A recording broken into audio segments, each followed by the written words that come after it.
Atlanta's most accurate 7-day forecast shows a very wet weather pattern as we head through Monday and Tuesday. It's why both days are first alert weather days. Tomorrow, an 80% chance of rain as we go throughout the day. Notice by the morning hours, heading out to the commute, putting the kids on the bus, scattered showers already in place. So umbrellas are going to definitely be needed, and they're only going to become more widespread as we head through the afternoon and then into the evening hours. In fact, that evening commute could be downright nasty with widespread heavy downpours across most of North Georgia, and that will continue until we head to about 10 o'clock before most of that rain starts to pull back up into the Carolinas.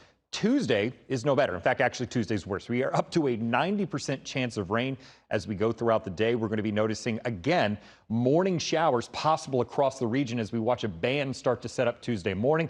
It'll continue as we head into the afternoon hours and then into the evening. It should finally start to dissipate. Hopefully by Tuesday evening's commute, we can maybe start to dry things out just a little bit. But overall, the picture is wet as we head through your Tuesday. By Wednesday, well, temperatures are starting to rise. Notice tomorrow, 70, 74 Tuesday, maybe back up to the 80s by Wednesday. I think most of us still in the 70s, but only a 40% chance for a passing shower. Only a 40% chance for a passing shower on Thursday with a high of 84. Our next Braves on Gray Day, well, that's Friday. The good news is temperatures on the cooler side of things. We're talking mid-80s for the high, 70s during game time.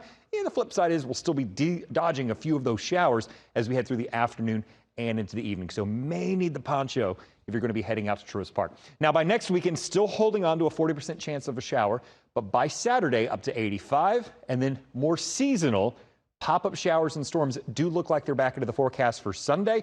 Notice the little icon there because a little more instability there with the lightning bolt, and then temperatures closing in on that 90-degree mark, or in other words, about average for this time of year. So, wet and cool for the next several days, but we're finally starting to see maybe a light at the end of the tunnel.